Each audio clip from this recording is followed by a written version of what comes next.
Okay, let's talk about that new Mac Mini and why it's kind of a big deal. Not too long ago, Apple had a small announcement including both the new MacBook Pros and the Mac Mini. The Mac Mini being the more interesting of the two, given that there was not only a hardware change but also a price change. It's not too often that when something gets better, the price actually goes down. In this case, the Mac Mini now starts at $599 USD, which is $100 cheaper than last time. One thing that's really important to note is that the Mac Mini has been the kind of entry-level Mac in the Mac ecosystem from Apple, given that it's one of the lowest cost options for using macOS. The M2 Mac Mini doesn't have the craziest changes over the last unit, but I think the cost for performance that you're getting is actually even better than the last time around. You're only getting 8GB of RAM on this model, but the M series chips from Apple do a really good job at managing memory. So I think that for most people, this amount of RAM is probably going to be fine. The 256GB of storage isn't the most impressive that we've ever seen, but you can always have an external drive plugged in given that this is a desktop unit, which is exactly how I use my Mac Mini, which always has the external storage plugged in. Moving on to the ports for this Mac Mini, you're going to have two Thunderbolt 4 ports, an HDMI port, two USB-A, and a headphone jack. This Mac Mini also has the option for Ethernet if you want to use wired internet. In terms of external hardware changes, there really aren't any differences here as it's exactly the same as the last generation. You can get up to 24GB of RAM, but it's going to cost $400. And in terms of internal storage, you can get up to 2TB of storage space, but it's going to be pretty expensive, so you're probably better off buying that external SSD. The Mac Mini doesn't actually come with anything besides a power cord, so you'll want to be using your existing monitor and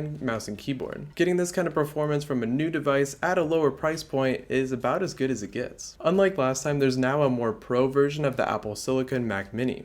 Before, there was only an Intel version that nobody really wanted to buy because it was going to be replaced sooner or later. Now there's the M2 Pro option, which is going to be more expensive, but you do get better performance for the internals that are present, and you get two more Thunderbolt ports. This model is a little bit different as you can have up to 32GB of RAM, and you can have up to 8TB of internal storage. I don't think that anybody with an M1 Mac Mini needs to run out and buy this, but it's definitely going to be a solid choice for anybody that's waiting to buy one. But as always, leave me a comment to let me know what you're thinking, and I'll see you in the next video.